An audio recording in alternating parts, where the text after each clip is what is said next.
Good morning, Luzon, Visayas, Mindanao at sa buong mundo.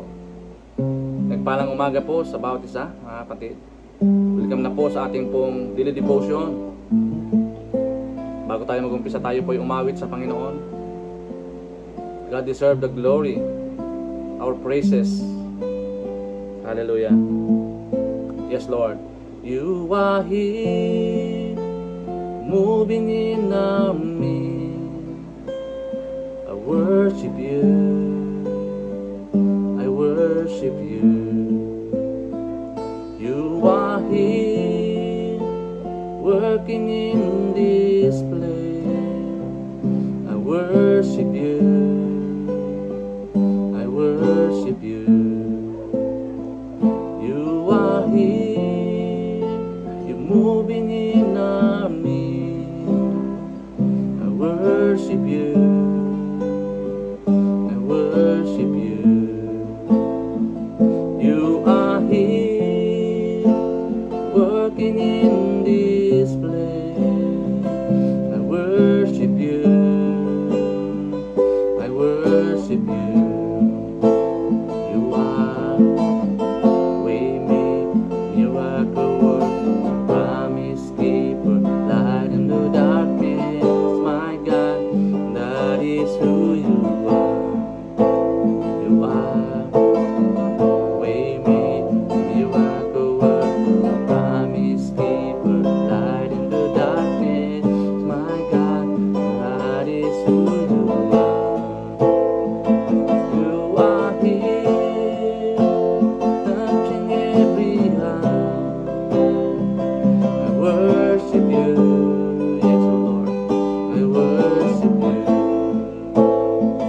You are here, healing every heart. I worship you, I worship you. You are here, turning life around. I worship you, I worship you. You are here, mending every heart. I worship you, I worship you. You are waymaker, miracle worker, promise keeper, light in the darkness. My God, that is who you are. That is who you are. That is who you are. That is who you are. That is who you are. Yes, even when I can see it, you're working. Even when I can feel it, you're working. Never stop, you'll never stop working. Never stop, you'll never stop working. Even when I can see it, you're working. Even when I can feel it, you're working. Never stop, you'll never stop working.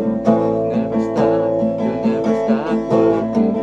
Waymaker, miracle worker, promise keeper, light in the darkness. My God, that is who you are.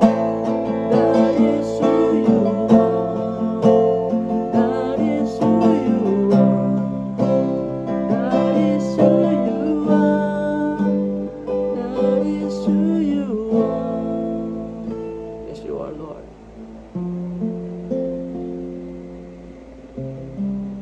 Puri ka namin, pinasalamatan, O Lord God. Thank you, Lord God, for your waymaker, miracle worker, promise keeper, a light of this world, Lord. You alone are worthy, Jesus. Salamat, Ama, pinupuri ka namin, pinasalamatan. Hayaan mo, Lord, ang araw na ito ay maging victorious, Panginoon. Payapa, O Lord, at maunlad, O Lord, ang buong maghapon, O Diyos, sa aming buhay. Samahan niyo po kami, Ama. Dalangin ko, Lord God, po maghari sa aming buhay, Panginoon, sa araw na ito. Samahan niyo kami sa iyong pag-aaral ng salita, O Lord, and daily devotion, O Lord, sa araw na ito. pong maitaas, maluwalhati. Sa pangalan ng Jesus. Amen. Yan, good morning. Good morning sa bawat isa. So atin pong pagpapatuloy ang ating pong tinatalakay dito po sa Purpose Driven Life, isang libro po ni Pastor Rick Warren, isang buhay na may layunin, no? Discovering your purpose. Ngayon po ay day 28 na tayo. It takes time, yung ating pong pamagat. Panahon ang kailangan. It takes time. Kaya sabi po ni Paul sa Philippians chapter 1 verse 6, I am sure that God who began the good work within you will keep right on helping you grow in His grace until His task within you is finally finished on that say when Jesus Christ returns. Ako'y panatag ng bagay na ito ng nagpasimula sa inyo ng mabuting gawa ay siyang magtatapos nito hanggang sa araw ni Kristo. Purihin na po ang pagkabasa ng kanyang salita, mga kapatid. It takes time sa ating pong pamagat. There is no shortcut to maturity. Tanda natin yan. There is no shortcut to maturity. It takes years for us to grow to adulthood. Walang shortcut. The development of Christ-like character cannot be rushed. Spiritual growth, like physical growth, takes time. Diba?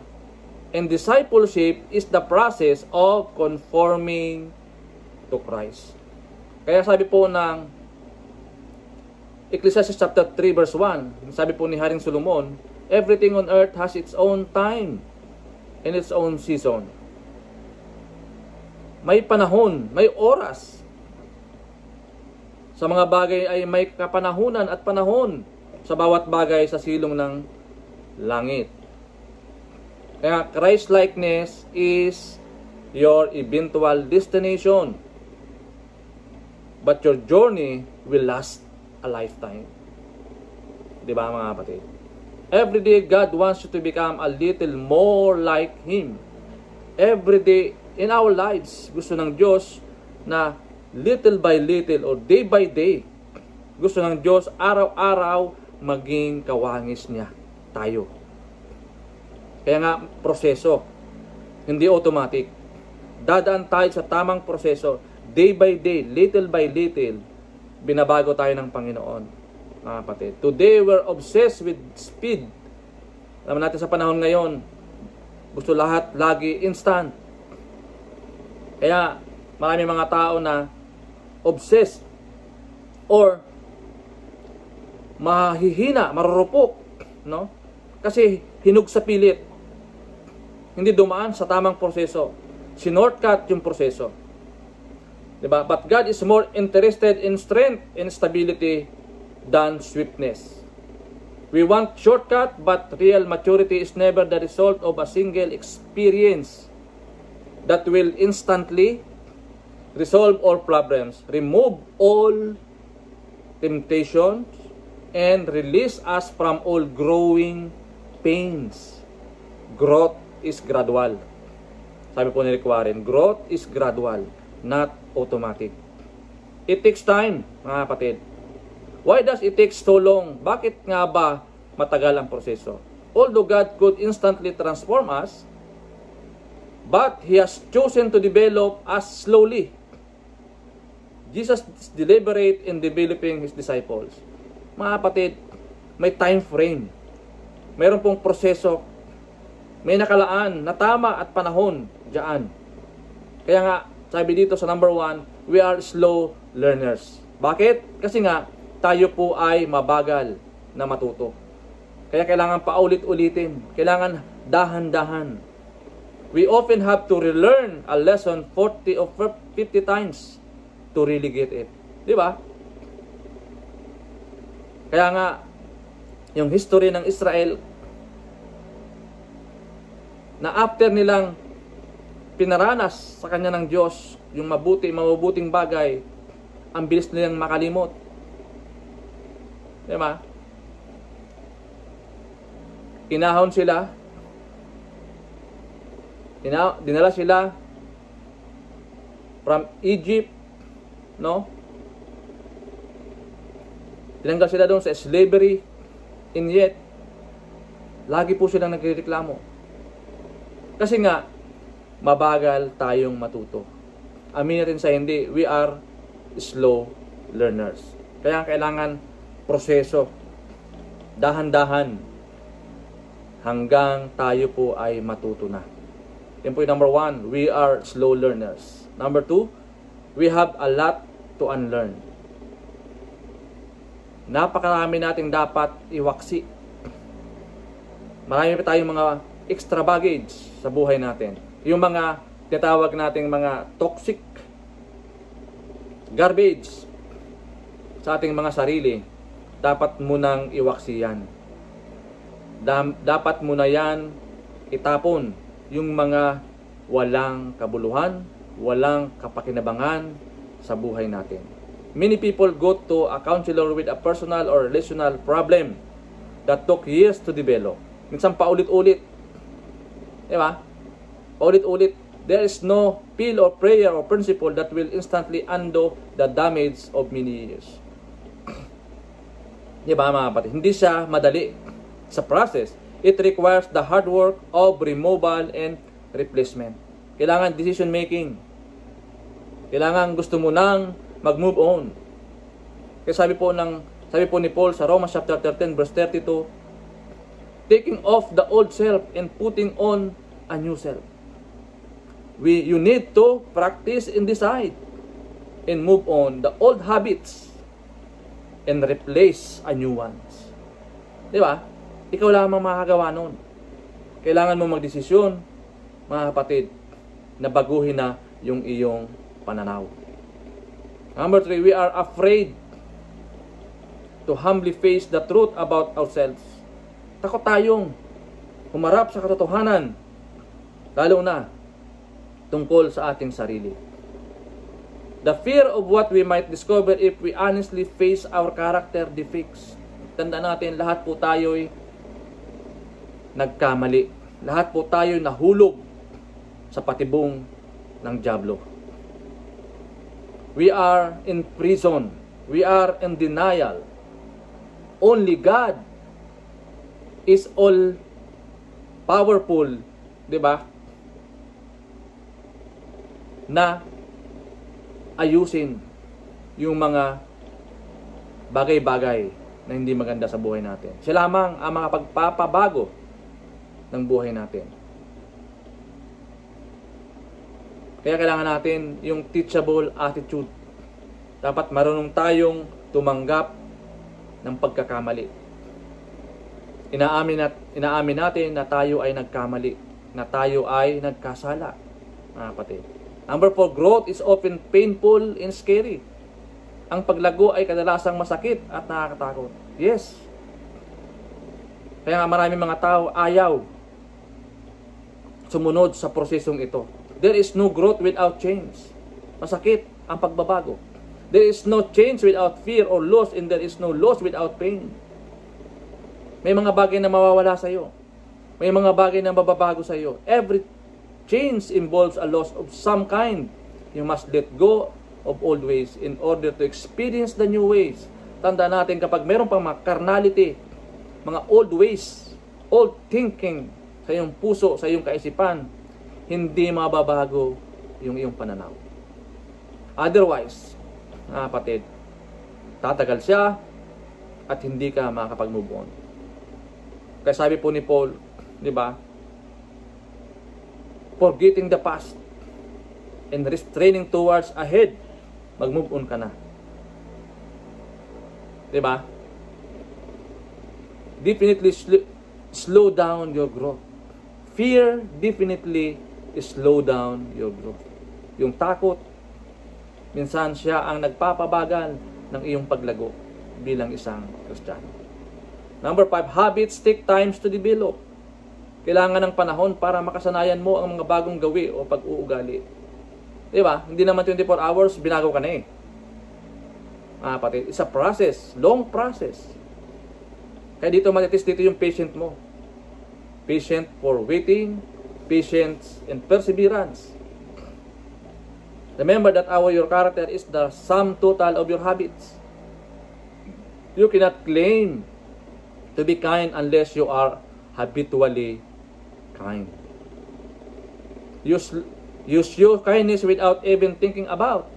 There is only one way to develop the habits of Christ-like character. You must practice them. It takes time. There is no instant habits. Day by day, little by little, binabago tayo ng Panginoon. Diba, mga kapatid?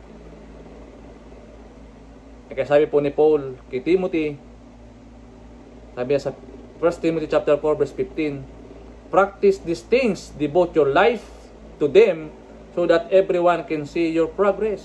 Diba? Devote to them, so that everyone will see your progress. If you practice something, over time you get good result. Mga kapatid, nag-invest ka ng oras, diba? Sa iyong buhay, aani ka ng magandang resulta. Repetition is the mother of character and skill. Wala pong masama paulit-ulit na ginagawa natin. Tandaan natin, hanggat hindi tayo natututo, kapatid, huwag natin tigilan. Little by little, glory to glory, binabago tayo ng Panginoon. At gusto ng Diyos, di ba, na maabot natin, magawa natin yung the best na pinagagawa sa atin ng Panginoon sa ating pong buhay. Na hindi tayo nag-shortcut, na hindi tayo nagkokompromiso, mga kapatid. Don't get in a hurry. Always trust the process. Yun po yun. Kapag nagtiwala ka doon sa proseso ng Diyos, I believe God is working in your life, even when you don't feel like it. God is working behind the scene, kahit na hindi ka palagay. Kaya sabi po ni Solomon, everything on earth has its own time and its own season. May panahon, may oras. Kaya maganda rito, magsulat ka. Take down yung mga learnings, yung mga lesson learned, para hindi mo makalimutan. Write down the insight and the lesson from God. Teach you about Him. Record those you are and review it. To remember them and pass them to the next generation. Para meron tayong ipapasa sa next generation, no? Mga kapatid, itala po natin. Para meron tayong ipapasa sa ating henerasyon. Number 3, be patient with God and with yourself. Kailangan mahaba ang PC mo. Sabi po ni James chapter 1 verse 4, don't try to get out of anything prematurely. Do its work so you become mature and will develop. Di ba? May tamang panahon, may taktang panahon, mga kapatid, ang maturity. And number 4, don't get discouraged. Ito po yung pinaka-huli. Don't get discouraged. Kahit may rejection, di ba, mga kapatid, na nangyayari sa buhay natin, don't be discouraged. Sabi po ng Habakkuk chapter 2 verse 3, these things I plan won't happen right away. Di ba? Slow, steadily, surely, the time approaches when the vision will fulfill. Kaya nga, sabi po ni Solomon, di ba, everything on earth has its own timing, has its own season. May timing po ang Diyos, hindi tulad ng timing ng tao. Kaya magtuto tayo mag-antay, huwag tayong ma-discourage, mga kapatid. Amen po. If seems slow, do not despair, for these things will surely come to pass. Just be patient.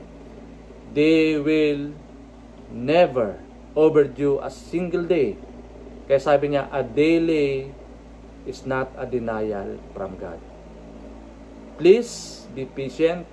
God is not finished with me yet. Keep moving and move forward and persevere. Ito po ang gusto ng Diyos sa bawat isa sa atin. Mga kapatid, please be patient enough. God is not finished yet with me. Keep moving and move forward and persevere. Yung timing ng Diyos ay hindi tulad ng timing ng tao. Mga kapatid, at darating ang takdang panahon mangyayari at mangyayari yung nais ng Diyos sa iyo.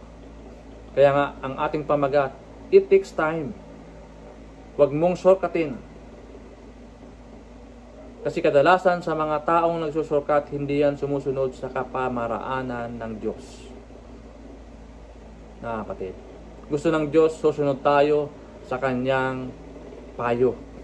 Gusto ng Diyos, susunod tayo sa Kanyang kapamaraanan. Though painful, though slowly, though may rough road, pero nangako ang Panginoon na ang Kanyang sinimulan sa atin ay Kanyang tatapusin hanggang sa Kanyang muling pagbabalik. Mga kapatid, this is our assurance. That God, He assures us that God who began the good work within you will keep it right on helping you grow in His grace until His task within you is finally finished on that day when Jesus Christ return. Hallelujah.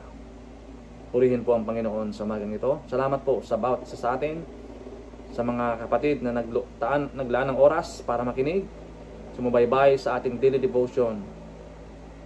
Purihin po ang Diyos sa buong pamilya ng bawat isa sa atin.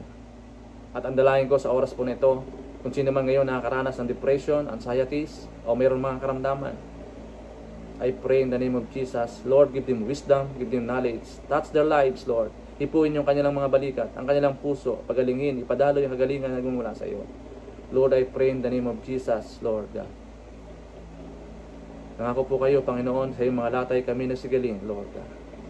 Salamat po sa kagalingan, salamat po sa kapayapaan, Panginoon Diyos, sa araw na ito. Thank you, Lord, for your word today. Father God, all the glory, honor, and praise in Jesus' name. Amen and amen. Salamat, God bless, and to God be all the glory. Amen and amen.